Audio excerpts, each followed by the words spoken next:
বিমানবন্দরে একজন নরওয়ে প্রবাসী যিনি বাংলাদেশে আসছিলেন তাকে বিমানবন্দরের নিরাপত্তারক্ষী এবং আনসাররা মারধর করেছিল এবং পরবর্তীতে ম্যাজিস্ট্রেট তাকে বিচারে 5,000 টাকা জরিমানাও করেছিল।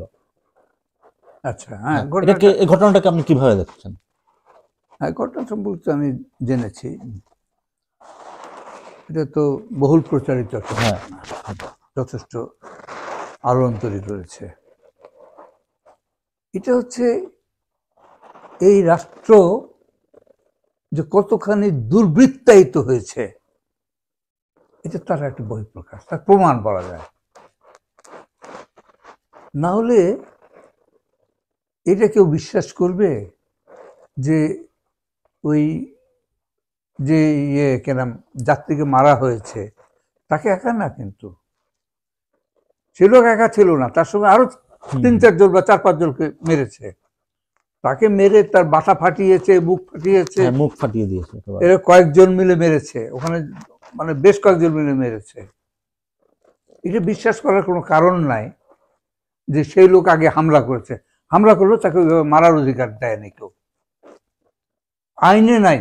রাষ্ট্র এখানে তো ওই রকম রাষ্ট্র এইগুলো করে অভ্যস্ত হয়েছে বিমান বাহিনীর, এই সমস্ত বিমান বাহিনী বলছে বিমানবন্দরের কর্মচারী কর্মকর্তা, শুধু ওরা না, এই রাষ্ট্রে এই সমাজে যার হাতে পাওয়ার আছে প্রায় সবাইকে উস্কে দেওয়া হয় তার পাওয়ার ক্ষমতা অপব্যবহার করতে, মানে ক্ষমতার প্রকাশ ঘটাতে হবে যেভাবেই হোক। এই ক্ষমতার অপব্যবহারের মূল উদ্দেশ্যটা হচ্ছে অর্থ কামাই করা, সুবিধা আদায় করা। মানে এটা এত দরিদ্র, দুর্বল, অসহায়দের জন্য কত বিপজ্জনক যে একটা রাষ্ট্র এবং সমাজও, এই সমাজ এবং রাষ্ট্র কতখানি এদের জন্য বিপজ্জনক তার একটা নমুনা হচ্ছে এই ঘটনাটা। এটা জেনে পড়ে শুনে আমার খুব খারাপ লেগেছিল। এরকম ঘটনা আরো ঘটে, কিন্তু এত বড় একটা দেশে একটা পরিবর্তন হয়েছে, একটা বিপ্লবী অভ্যুত্থান হয়েছে দেশে, সেই দেশে কি করে এই ঘটনা ঘটতে পারে? কোন আইনের বলে এরা এইভাবে ওই যাত্রীকে এইভাবে হেনস্থা করতে পারে, তার লোকদেরকে এইভাবে হেনস্থা করতে পারে? হয়তো সে হয়তো একটু কড়া জবাব দিয়েছে, নিশ্চয়ই কিছু মানে তার আচরণটা পছন্দ হয়নি নিরাপত্তা প্রহরী বা দায়িত্বে যারা ছিল তাদের, তাকে মারতে হবে এভাবে? তার যদি কোনো অপরাধও থেকে থাকে বা সেই জন্য গ্রেফতার করে বিচার হতে পারে। হ্যাঁ, তার বিচার হতে পারে। আবার এক বিচারক এসে হাজির হয়েছেন অপরাধীদের বিচার না করে। আমি তো মনে করি অপরাধী হচ্ছে এই ওখানকার কর্মচারীরা এবং দায়িত্বপ্রাপ্তরা অপরাধী। এটা যে কোনো সুস্থ বিবেকবোধ সম্পন্ন মানুষের কথাই বলবে, এরাই অপরাধী। ওই লোক যদি আগে ওই যে যাত্রী যে আগে অপরাধ করেও থাকে, আমি মনে করি অপরাধী এরা, কারণ এদের সপক্ষে আইন তো আছে, তাকে অ্যারেস্ট করতো, করে বিচারের ব্যবস্থা করতো, তাকে মারার অধিকারটাকে দিয়েছে। এরা হরহামেশা এই সমস্ত করে।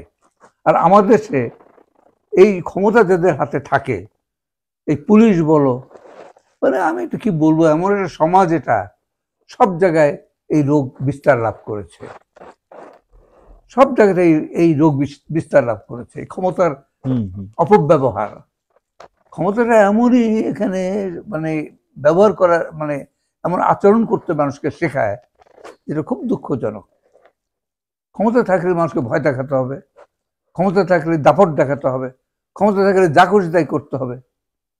এই দেশটাকে নষ্ট করে দিয়ে গেছে এই প্রথম হচ্ছে এই যে বলে কি জাতির পিতা, একটা দুর্বৃত্তায়িত, একটা নষ্ট জাতির পিতা যদি কেউ হয়ে থাকে সে হচ্ছে শেখ মুজিব আর তার বংশধর যারা এসছে এখানে, তারা পরবর্তী হাসিনা। এরপরে ভাগ্য ভালো যে ছাত্ররা একটা প্রতিকার করেছে, এগুলোকে সবগুলোকে ভাগিয়ে দিয়েছে। এরা এখন দেশ ছেড়ে পালিয়েছে, এই হাসিনার গোষ্ঠী, শেখ মুজিবের গোষ্ঠী এখানে পালিয়েছে। কারাপ্ট এরা সব। এখন তো মনে হচ্ছে যে এই পরিবারটাই একেবারে রক্তটাই নষ্ট হয়ে এরকম একটা অবস্থা হয়েছে। এগুলো বিশ্বাস করি না যদিও রক্তের ব্যাপারটা, কিন্তু এটা পারিবারিকভাবে গোষ্ঠীগতভাবে। নাহলে যে আজকে টিউলিপ সম্পর্কে এই সমস্ত কথা, ইংল্যান্ডে যে ইয়েটা কেন উঠছে, টিউলিপ তারপরে এদিকে ভারতে আরেকজন আছে কে, শেখ হাসিনার মেয়ে না কে, ওই যে পুতুল নাকি, সে জাতিসংঘের কি যেন একটা দায়িত্ব আছে। কিভাবে হয়েছে সেটা তো শুনেছি বা পড়েছি এক সময়। দেশটাকে এরা রসাতলে নিয়ে গেছে। এবং আমি মনে করি এই ঘটনার প্রতিকার এখনই সরকারের করা উচিত। প্রফেসর ইউনূস তিনি একটা পরিবর্তনের সরকারের দায়িত্বে আছেন, একটা পরিবর্তনের দায়িত্ব তার উপরে। তার উচিত এই ঘটনাকে ছোট মনে করা উচিত না। তার নিজের উচিত ওই লোকের বাড়িতে গিয়ে আগে ক্ষমা চাওয়া উচিত সরকারের পক্ষ, রাষ্ট্রের পক্ষ থেকে, এবং যে দুর্বৃত্তরা এই অপরাধ করেছে তাদের সবারই বিচার হওয়া উচিত, এবং এই ম্যাজিস্ট্রেটের আগে চাকরি যাওয়া উচিত, এই ম্যাজিস্ট্রেটের চাকরি যাওয়া উচিত, এবং তার শাস্তি হওয়া দরকারের জন্য। ক্ষমতার অপব্যবহার সেও করেছে।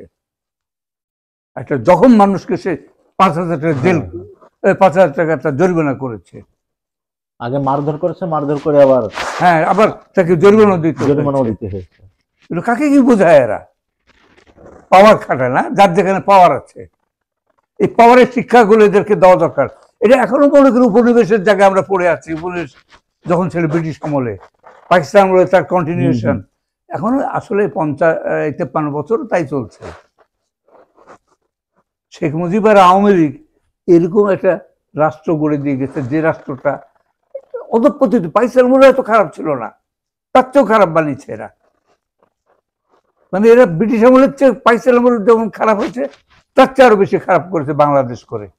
এই হচ্ছে এই আওয়ামী লীগ নষ্ট করে দিয়েছে বাংলাদেশের স্বাধীনতা আন্দোলন। যারা প্রকৃতপক্ষে দেশে গড়ে তুলেছিল, এই যুদ্ধটার যারা মূল নায়ক ছিল, তাদেরকে শেষ করে দিয়ে আওয়ামী লীগ আর মুজিব সব দখল করছে ভারতের সাহায্য নিয়ে। এটি হচ্ছে বাস্তবতা দেশের। এখানে আমাদের ফিরতে হবে আমি মনে করি।